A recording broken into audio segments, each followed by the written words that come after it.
Hi everyone, welcome to my channel FISC financial studies classes.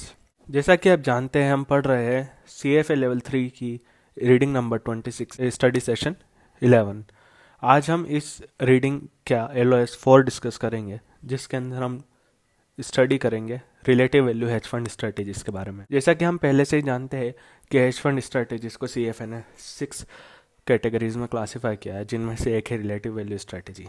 इसके अंदर दो सब टाइप्स आते हैं, fixed income arbitrage and convertible bond arbitrage. इनके बारे में हम आगे नाम पढ़ेंगे। से ही समझ सकते हैं कि रिलेटिव वैल्यू मतलब आपको एक प्रॉफिट कमाना है दो सिक्योरिटीज की रिलेटिव वैल्यू के बेसिस पे। एक जो अंडर वैल्यूड होगी जिसे हम लॉन्ग करेंगे, और दूसरी जो ओवर वैल्यूड होगी जिसे हम शॉर्ट करेंगे। तो ये बेसिकली इसका आइडिया होता है। अब इसके दो पार्ट्स होते हैं, एक होता है fixed income arbitrage.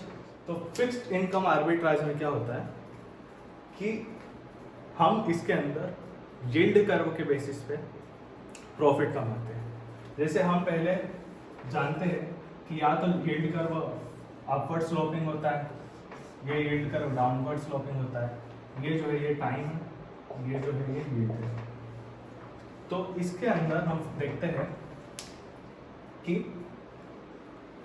Upward sloping या डाउनवर्ड स्लोपिंग है, उस हिसाब से हम अपनी पोजीशंस लेते हैं उन सिक्योरिटीज की। देखिए जैसे क्या होता है कि प्राइस जो है वो डिस्काउंट रेट पे डिपेंड करता है। तो अगर डिस्काउंट रेट ज़्यादा है तो प्राइस कम होगा, और डिस्काउंट रेट कम है तो प्राइस ज़्यादा होगा। तो एक्सपेक्टेशन ये है कि अगर प्राइस बढ़ने वाली है यील्ड कर्व के हिसाब से तो हम उसे लॉन्ग करेंगे, प्राइस घटने वाली है तो हम उसे शॉर्ट करेंगे। तो ये बेसिकली आइडिया है यील्ड कर्व स्ट्रेटेजी का। सेकेंड इसका तरीका एक होता है कैरी ट्रेड्स। ये फिक्स्ड इनकम स्ट्रेटेजी के अंदर ही आता है।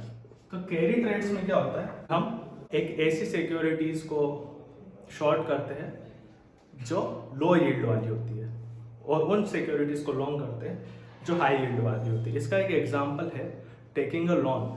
तो हम क्या करते थे, लोन लेते थे जापान से, और वो पैसा हम इन्वेस्ट करते थे इंडिया वगैरह में। क्यों? जापान का इंटरेस्ट रेट था 1 to 2% और इंडिया का इंटरेस्ट रेट था मोर देन 6-7%। तो उस हिसाब से हमें 4-5% का अप्रोक्स बेनिफिट हो जाता था। तो कई कंपनीज ने ऐसा किया कि एक हाई यील्ड कंट्री में इन्वेस्ट किया, लो यील्ड कंट्री से लोन लेके, उसको बोलते हैं ट्रेड, कैरी ट्रेड। तो येन कैरी ट्रेड जो कि जापानी करेंसी का कैरी ट्रेड है वो काफ़ी फेमस हुआ। तो कैरी ट्रेड में क्या करना है हमें, long under valued short over valued, ये बेसिकली हमारा आइडिया है। अब इसके अंदर एक और चीज जो हमें ध्यान रखना है वो ये है कि जो फिक्स्ड इनकम आर्बिट्राज है इसके अंदर प्रॉफिट जो होता है वो काफ़ी कम होता है, क्योंकि जो आर्बिट्राज के लिए डिफरेंस इंटरेस्ट रेट का वो काफ़ी नैरो होता है। इसलिए हम काफ़ी हाई लेवरेज लेते हैं इस तरह की स्ट्रेटेजीज को इम्प्लीमेंट करने के लिए। और उस हाई लेवरेज की वजह से क्या होता है कई बार कि अगर हमारी एक्सपेक्टेशन के अपोजिट अगर ट्रेंड चल गया इंटरेस्ट रेट का, तो हमें बार बार मार्जिन कॉल आएंगे, डोमिनो इफेक्ट होगा और उससे लॉस काफ़ी हैवी हो सकता है। तो ये एक रिस्क है इसका, ये एक इसकी इन्वेस्टमेंट कैरेक्टरिस्टिक है। अब इसके अंदर क्या होता है कि हम लॉन्ग और शॉर्ट अगर सेम सिक्योरिटी को कर रहे हैं या सिमिलर एक कंपनी की सिक्योरिटी को कर रहे हैं तो उसमें ज़्यादा दिक्कत नहीं है। पर अगर हम एक सेक्टर या एक इंडस्ट्री की अलग अलग कंपनीज की सिक्योरिटीज को कर रहे हैं तो उसके अंदर क्रेडिट रिस्क और लिक्विडिटी रिस्क और काफ़ी जो दूसरी रिस्क है वो काफ़ी सारी आ जाती है। तो उसको हमें हेज करना पड़ता है अगर हम सिर्फ अपना exposure interest rate yield curve के बेसिस पे लेना चाह रहे हैं तो ये एक चीज़ है जो हमें समझना है फिक्स्ड इनकम आर्बिट्राज के बारे में। तो यही हमारा रिलेटिव वैल्यू स्ट्रेटेजी के बारे में पढ़ना था। दूसरी जो रिलेटिव वैल्यू स्ट्रेटेजी होती है वो होती है कन्वर्टिबल बॉन्ड आर्बिट्राज। जैसा कि आप जानते हैं कन्वर्टिबल बॉन्ड्स वो बॉन्ड्स होते हैं जिन्हें हम एक स्टॉक में कन्वर्ट कर सकते हैं इन केस वी फील कि स्टॉक्स, ये जो बॉन्ड का जो स्टॉक है ये अंडर वैल्यूड है। That means we will get a profit by converting the bond into a stock. So हमारा आइडिया इस स्ट्रेटेजी में ये होता है कि हम जो कन्वर्टिबल बॉन्ड है उसको शॉर्ट करें और उसको लॉन्ग करें, और एक स्टॉक को short. Basic idea for this conversion this arbitrage is कि हम एक रेशियो में कन्वर्टिबल बॉन्ड और स्टॉक में लॉन्ग शॉर्ट हेजिंग करते हैं, जिससे कि हमें डेल्टा हेजिंग, जनरली हम 3 टाइम्स कन्वर्टिबल बॉन्ड में को लॉन्ग पोजीशन में लेते हैं और उसका 2 टाइम्स 3:2 के रेशियो में स्टॉक को शॉर्ट करते हैं। तो ये हमारी एक स्ट्रैटेजी होती है ताकि हम डेल्टा और गामा को पूरी तरह हेज कर दें और उसके बदले में सिर्फ वॉलेटिलिटी के चेंजेस के बेसिस पे हम अपना प्रॉफिट कमाएं। तो ये एक आइडिया होता है। तो इसे हम एक एग्जांपल से समझेंगे जो कि हमें CFA करिकुलम में दिया हुआ है QXR कंपनी के बारे में। QXR कंपनी का जो बॉन्ड है उसकी प्राइस है 120, कूपन रेट है 5%, मैच्योरिटी है 10 ईयर्स, कन्वर्जन रेशियो है 50 और S&P रेटिंग है BBB। जहाँ तक जो QXR स्टॉक है उसकी प्राइस है 30, जो इंडस्ट्री प्राइस है, प्राइस अर्निंग है 20, इसकी प्राइस अर्निंग है 30। तो हम समझ सकते हैं कि एक ओवर वैल्यूड स्टॉक है। P/BV से भी यही पता चल रहा है, प्राइस टू कैश फ्लो से भी यही पता चल रहा है कि ये ओवर वैल्यूड स्टॉक है। तो हमें लग रहा है कि ये गिरेगा, तो ऑब्वियसली शॉर्ट पोजीशन इसमें लेनी और इसको हेज करने के लिए लॉन्ग पोजीशन हम ले ली कन्वर्टिबल बॉन्ड में। तो अब आगे क्या, जहाँ पे ये प्राइस जो है ये 120% ऑफ पार। तो जैसा कि हम जानते हैं पार वैल्यू जो होती है वो 1000 होती है किसी बॉन्ड की, तो इसकी प्राइस है 1200 और कन्वर्जन रेशियो है 50। तो हम जब इसको कन्वर्ट करेंगे 1200 को तो हमें 50 शेयर मिलेंगे। दैट मीन्स हमें एक शेयर पड़ेगा 24 का। ये बॉन्ड के हिसाब से प्राइस होगा, ठीक है। ये 24 बॉन्ड के हिसाब से प्राइस होगा और इसका स्टॉक प्राइस है 30। दैट मीन्स कि हमें ये कम पैसे में मिल रहा है। तो हम इसको लॉन्ग करेंगे, इसको शॉर्ट करेंगे और हम ये एक्सपेक्ट करेंगे कि अगर ये मूवमेंट कैसा भी हो हमें इसके अंदर प्रॉफिट होगा। वो मैं आपको आगे समझाऊंगा कि इसके अंदर प्रॉफिट कैसे हो। तो जैसा कि हमने देखा बॉन्ड प्राइस जो है, बॉन्ड का कन्वर्जन प्राइस वो था $24, स्टॉक प्राइस है 30।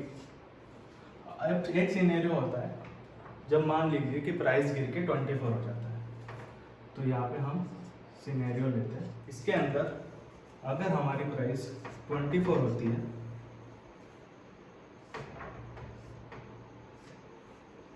तो बॉन्ड से हमें कितना प्रॉफिट होगा, 0। स्टॉक हमने शॉर्ट पोजीशन लिया है तो 30 से 24 जाएगा तो हमें 6 का प्रॉफिट होगा, तो हमारा नेट प्रॉफिट होता है 6। अगर प्राइस 30 रहती है तो हमें बॉन्ड से कितना प्रॉफिट होगा, 24 रुपीज़ का बॉन्ड है 6। स्टॉक से हमें प्रॉफिट होगा 0, नेट प्रॉफिट कितना हुआ 6। अगर प्राइस 36 जाती है, बॉन्ड से कितना प्रॉफिट हुआ 12, स्टॉक से कितना प्रॉफिट हुआ, शॉर्ट पोजीशन थी -6, बढ़ गया प्राइस, नेट प्रॉफिट कितना हुआ 6। तो बेसिकली हमने एक आर्बिट्राज किया जिससे हमें हर सिचुएशन में प्रॉफिट ही होगा। ये है कन्वर्टिबल बॉन्ड आर्बिट्राज। अब इसके अंदर कुछ रिस्क होती है। सबसे बड़ी रिस्क तो एक लिक्विडिटी रिस्क होती है। लिक्विडिटी रिस्क कैसे, हम पहली बात तो एक स्टॉक को शॉर्ट पोजीशन में ले रहे हैं तो उसकी एक लिक्विडिटी रिस्क, और दूसरा सोर्स लिक्विडिटी रिस्क का है कन्वर्टिबल बॉन्ड। कन्वर्टिबल बॉन्ड एक तो हर कंपनी का होता नहीं है, बहुत रेयरली आपको मिलता है, that's why it is a illiquid. हम जैसा पहले भी समझा चुके हैं कि हमारी इसके अंदर जो हेज पोजीशन होती है वो डेल्टा हेजिंग के हिसाब से होती है।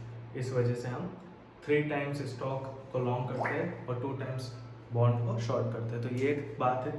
दूसरी चीज़ ये है कि इस स्ट्रेटेजी में हमें बहुत ज़्यादा लिवरेज लेना पड़ता है, क्योंकि देखिए यहाँ प्रॉफिट है 6 रुपये का प्रॉफिट, कौन चाहेगा, और वो भी तब जब इतना ज़्यादा डिफरेंस है। इतना ज़्यादा डिफरेंस हर केस में मिलेगा नहीं, बट प्रॉफिट फिक्स्ड है। अगर मैं इसमें 10,000 टाइम्स करूँ तो ये 60,000 होगा, 100,000 टाइम करूँ तो ये 600,000 होगा। तो हम बहुत ज़्यादा लिवरेज लेते हैं इस तरह की स्ट्रेटेजी को इम्प्लीमेंट करने के लिए, ताकि हमें एक डिसेंट प्रॉफिट मिले। तो ये एक चीज़ है कन्वर्टिबल बॉन्ड आर्बिट्राज है। दूसरी चीज़ ये है कि हमें इस कन्वर्टिबल बॉन्ड के अंदर ये बात ध्यान रखनी पड़ती है कि इनका बिहेवियर ये एक ऐसी प्राइस पे हो जो ज़्यादा इन द मनी भी ना हो, ज़्यादा आउट ऑफ द मनी। एक सबसे बड़ा चैलेंज जो हमें इस स्ट्रैटेजी में होता है वो ये होता है कि हमें इसके अंदर सिर्फ और सिर्फ जो वॉलेटिलिटी रिस्क है उसी को रखना है, बाकी सारे रिस्क को हमें हेज अवे करना है। ठीक है, तो जो प्राइस रिस्क थी उसको हमने हेज कर दिया, उसी तरह क्रेडिट रिस्क, लिक्विडिटी रिस्क, जो भी रिस्क होती है उसे हम इसके अंदर हेज अवे। अब इसके अंदर बहुत बड़ी इंपॉर्टेंस ये है कि ये स्ट्रेटेजी तब ही सक्सेसफुल होती है जब मार्केट न्यूट्रल हो, मार्केट नॉर्मल सिचुएशन में चल रहा हो, वहाँ ज़्यादा रिस्क ना हो, ज़्यादा volatility well in normal market condition. ज़्यादा लिक्विडिटी वाले या वीक मार्केट के अंदर ये स्ट्रेटेजी ज़्यादा सक्सेसफुल नहीं होती है। तो ये दो टाइप की हमने स्ट्रेटेजी, पहली से फिक्स्ड इनकम आर्बिट्राज, दूसरी कन्वर्टेबल बॉन्ड आर्बिट्राज, ये दो स्ट्रेटेजी है जो हमें relative value hedge fund strategy के अंदर पढ़ा है। इसके लिए इस सेशन में इतना ही।